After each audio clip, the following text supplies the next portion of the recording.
Assalamualaikum warahmatullahi wabarakatuh.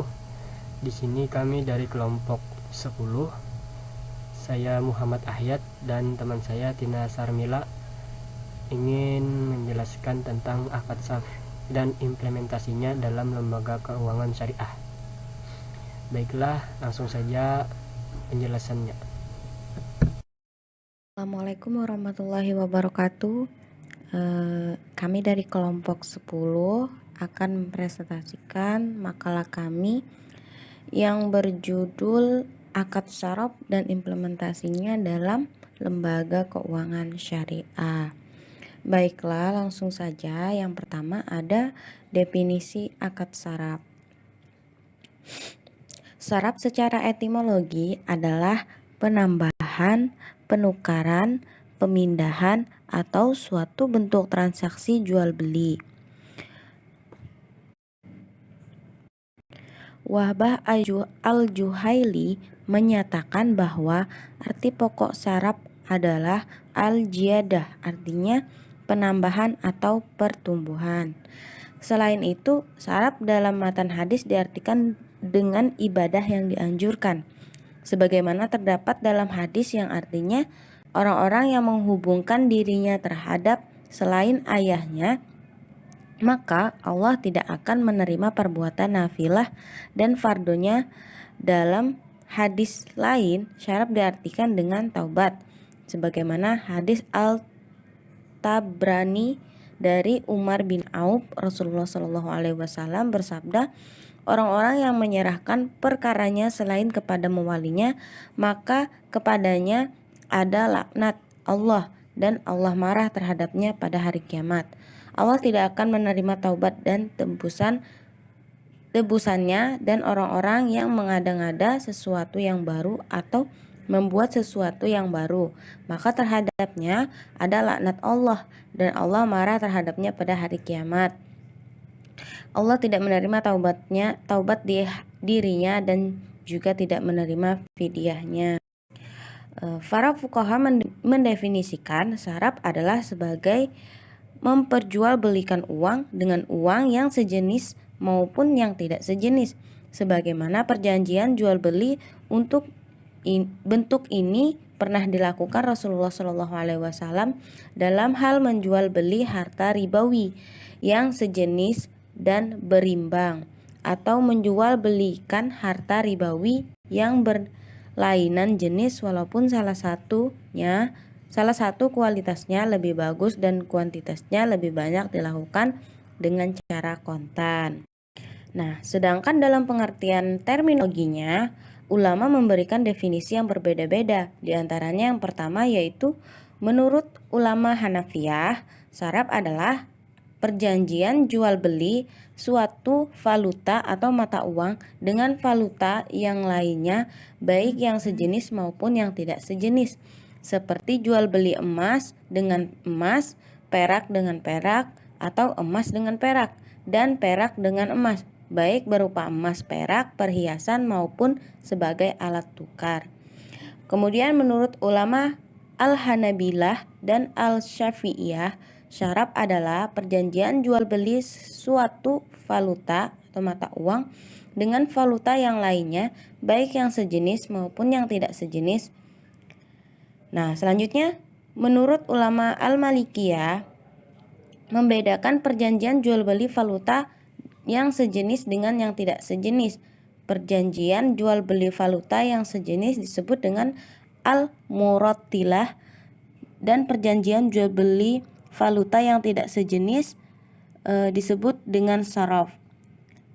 Nah, dengan demikian, transaksi jual beli valuta dapat dilakukan baik dengan mata uang yang sejenis seperti rupiah dengan rupiah, dolar dengan dolar, maupun yang tidak sejenis seperti rupiah dengan dolar atau sebaliknya.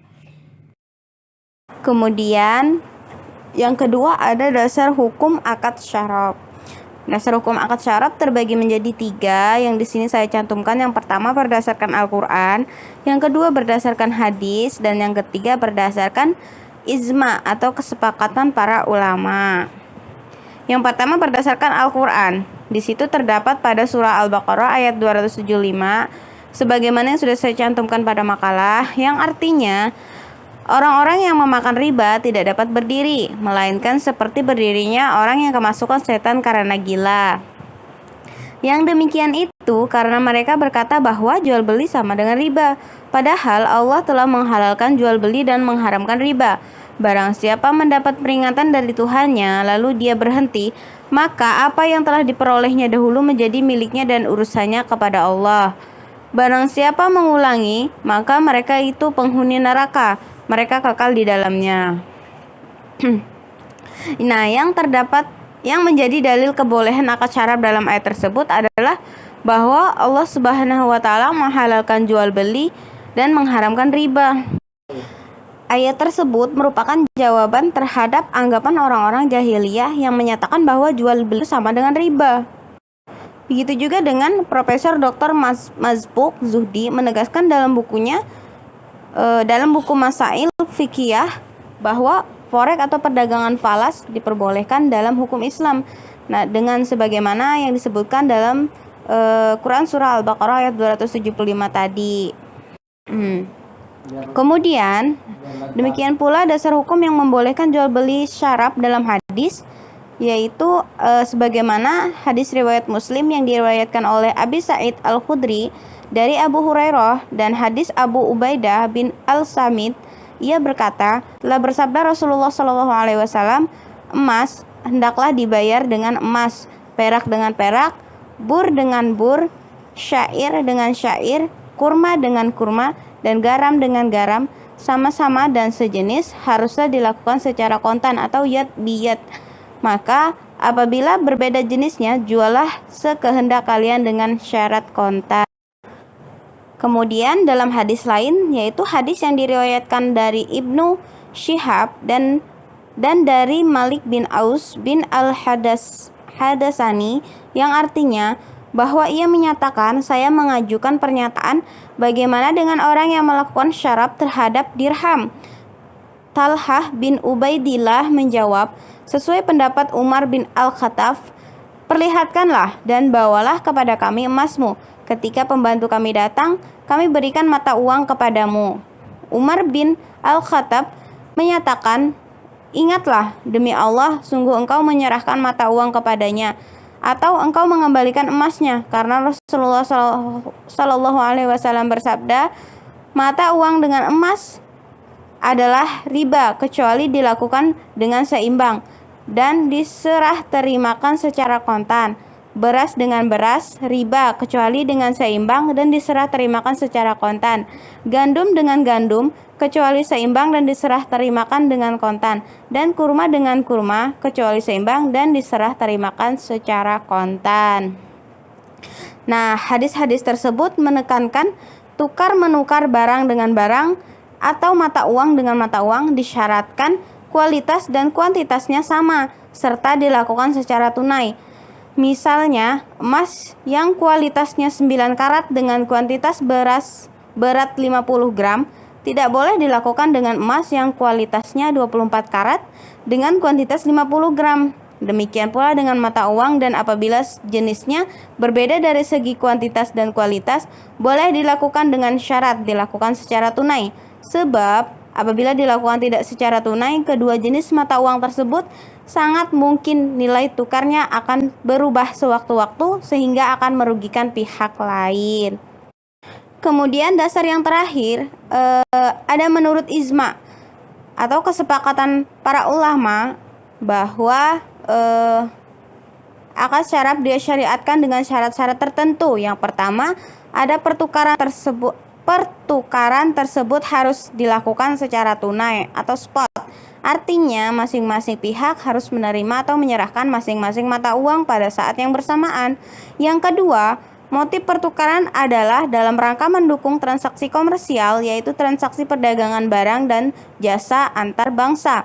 Yang ketiga, harus dihindari jual beli bersyarat. Misalnya A setuju membeli barang dari B, harus ini dengan syarat B harus membelinya kembali pada tanggal tertentu di masa yang akan datang. Yang keempat, transaksi berjangka harus dilakukan dengan pihak-pihak yang diyakini mampu menyediakan valuta asing yang dipertukarkan. Yang kelima, tidak dibenarkan menjual barang yang belum dikuasai atau jual beli tanpa hak kepemilikan. Demikianlah penjelasan dari saya. Selanjutnya saya serahkan kepada teman saya untuk melanjutkan penjelasan berikutnya. Baiklah, di sini saya akan menjelaskan penjelasan selanjutnya, yaitu rukun dan syarat syar. Yang pertama adalah serah terima sebelum iftirak atau berpisah. Maksudnya yaitu transaksi tukar menukar dilakukan sebelum kedua belah pihak berpisah. Hal ini berlaku pada penukaran mata uang yang berjenis sama maupun yang berbeda. Oleh karena itu, kedua belah pihak harus melakukan serah terima sebelum keduanya berpisah meninggalkan tempat transaksi dan tidak boleh menunda pembayaran salah satu antara keduanya. Apabila persyaratan ini tidak terpenuhi, maka jelas hukumnya tidak sah. Hal ini sesuai dengan dalil yang bersumber dari hadis Nabi seperti yang diriwayatkan oleh Sa'ad Al-Khudri bahwasanya Rasulullah SAW bersabda, "Janganlah kalian menjual emas dengan emas kecuali sama rata, dan janganlah melebihkan salah satu di antara keduanya. Dan janganlah kalian menjual perak kecuali sama rata, dan janganlah kalian melebihkan salah satu antara keduanya. Dan janganlah kalian menjual emas dan perak yang telah ada dengan yang belum ada." Namun ada beberapa interpretasi yang berbeda di kalangan ulama mengenai istilah iftirak, yaitu yang pertama adalah jumhur ulama seperti ulama Hanafi, Syafi'i, dan Hambali sepakat bahwa yang dimaksud iftirak adalah apabila kedua belah pihak telah meninggalkan transaksi. Apabila kedua belah pihak belum beranjak dari tempat, maka tidak dikatakan iftirak meski dalam waktu yang lama. Pengertian ini didasari kepada Umar bin Khattab ketika meriwayatkan sebuah hadis. Lalu beliau berkata kepada Talhah, "Demi Tuhan, jika kamu tinggalkan orang itu sebelum menerima sesuatu darinya." Dalil ini menunjukkan bahwa yang dijadikan standar iftirak adalah pisah badan. Yang kedua adalah ulama Maliki, berpendapat bahwa iftirak badan bukan merupakan ukuran sah atau tidaknya suatu transaksi. Yang jadi ukuran yaitu serah terima harus dilakukan ketika pengucapan ijab dan qabul berlangsung. Maksudnya, jika serah terima dilakukan setelah ijab qabul, maka transaksi tersebut dianggap tidak sah sekalipun kedua belah pihak belum berpisah badan. Hal ini didasarkan pada sabda Rasulullah SAW, "Emas dengan emas adalah riba kecuali ucapan ambil dan bayar." Hal ini menunjukkan bahwa serah terima harus dilakukan seketika bersamaan dengan ijab dan kabul. Rukun yang kedua adalah at-tamassul, yaitu sama rata. Pertukaran yang nilainya tidak sama rata maka hukumnya haram. Syarat ini berlaku pada pertukaran uang yang satu atau sama jenis. Sedangkan pertukaran uang yang jenisnya berbeda maka dibolehkan. Misalnya, yaitu menukar mata uang dolar Amerika dengan dolar Amerika, maka nilainya harus sama. Namun, apabila menukar mata uang dolar Amerika dengan rupiah, maka tidak disyaratkan at-tamassul atau sama rata. Hal ini praktis diperbolehkan mengingat nilai tukar mata uang di masing-masing negara di dunia ini berbeda. Dan apabila diteliti, hanya ada beberapa mata uang tertentu yang populer dan menjadi mata uang penggerak di perekonomian dunia. Dan tentunya masing-masing nilai mata uang itu sangat tinggi nilainya. Rukun dan syarat yang ketiga adalah pembayaran dengan tunai. Tidak sah hukumnya apabila di dalam transaksi pertukaran uang terdapat penundaan pembayaran, baik penundaan tersebut berasal dari satu pihak atau disepakati oleh kedua pihak. Syarat ini terlepas apakah ini pertukaran itu antara mata uang sejenis maupun mata uang yang berbeda.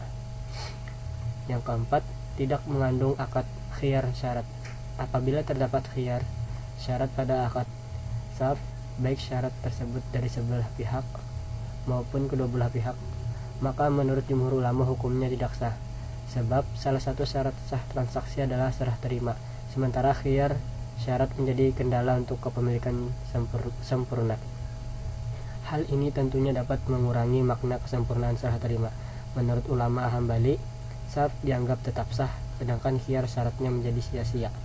Selain beberapa syarat di atas, disebutkan pula batasan-batasan pelaksanaan valuta asing yang juga didasarkan dari hadis-hadis yang dijadikan oleh bolehnya jual beli valuta asing atau SAF. Batasan-batasan tersebut adalah motif pertukaran adalah rangka mendukung transaksi komersil, yaitu transaksi perdagangan barang dan jasa antar bangsa, bukan dalam rangka spekulasi. Yang kedua, transaksi berjangka harus dilakukan dengan pihak-pihak yang diyakini mampu menyediakan valuta asing yang dipertukarkan. Yang ketiga, tidak dibenarkan menjual barang yang belum dikuasai, atau dengan kata lain, tidak dibenarkan jual beli tanpa hak kepemilikan. Baiklah, selanjutnya saya akan menjelaskan aplikasi akad SAF dalam lembaga keuangan syariah. Pada prinsip bermuamalah secara syariah mengenai jual beli mata uang yang disetarakan dengan emas atau dinar dan perak atau dirham haruslah dilakukan dengan tunai atau kontan agar terhindar dari transaksi ribawi, sebagaimana yang dijelaskan hadis mengenai jual beli 6 macam barang yang dikategorikan berpotensi ribawi. Rasulullah SAW bersabda, emas hendaklah dibayar dengan emas, perak dengan perak, bur dengan bur, syair dengan syair atau jenis gandum, kurma dengan kurma, dan garam dengan garam. Dalam hal ini, sejenis dan sama haruslah kontan, maka apabila berbeda jenisnya, juallah sekehendak kalian dengan syarat secara kontan. Oleh karena itu, perdagangan valuta asing dapat dianalogikan dan dikategorikan dengan pertukaran antara emas dan perak, atau dikenal dalam terminologi fikih dengan istilah SAF yang disepakati para ulama tentang keabsahannya. Emas dan perak sebagai mata uang tidak boleh ditukarkan dengan sejenisnya, misalnya rupiah kepada rupiah atau dolar dengan dolar kecuali sama dengan jumlahnya. Misalnya pecahan kecil ditukarkan dengan pecahan besar, jumlah nominalnya harus sama. Hal yang demikian dapat menimbulkan riba fard seperti yang dimasukkan dengan hadis di atas. Namun bila berbeda jenisnya, seperti rupiah dengan dolar atau sebaliknya, maka dapat ditukarkan sesuai dengan harga pasar dengan catatan harus kontan. Dalam dunia perbankan, termasuk bank syariah sebagai lembaga keuangan yang memfasilitasi perdagangan internasional maupun melayani kebutuhan masyarakat terhadap penukaran valuta asing, tidak dapat terhindar dari keterlibatannya di pasar valuta asing. Ketentuan hukum transaksi yang dilakukan oleh sebagian bank syariah dalam muamalah jual beli valuta asing tidak terlepaskan dari ketentuan syariah mengenai SAF. Bentuk transaksi penukaran valuta asing yang biasa dilakukan bank syariah dapat dikategorikan sebagai takabut atau kontan, meskipun penyerahan dan penerimaan tersebut tidak terjadi pada waktu transaksi diputuskan atau deadline, melainkan penyelesaiannya baru tuntas dalam 48 jam atau 2 hari kerja. Fenomena transaksi ini sudah biasa dikenal dalam dunia perdagangan internasional dan tetap disebut transaksi fales spot antar bank. Bahkan jika kebetulan bertepatan dengan libur akhir pekan, serah terima itu baru dapat terlaksana selesai setelah 96 jam kerja atau 3 hari. Dengan demikian, hukum transaksi jual beli mata uang dalam bentuknya sederhana sepanjang dilakukan secara tunai atau dikategorikan tunai dan bukan untuk tujuan atau memfasilitasi dan mendukung kegiatan spekulasi pada prinsipnya diperbolehkan menurut syariat Islam berdasarkan akad SAF selama menghindari pantangan syariah dalam bisnis di samping menghindari praktik perdagangan ala konvensional yang biasa dilakukan di pasar valuta asing. Baiklah, sekian dari penjelasan kami mengenai akad SAF. Terima kasih telah mendengarkan dan menyimak, semoga bermanfaat. Wabillahi taufiq wal hidayah. Wassalamualaikum warahmatullahi wabarakatuh.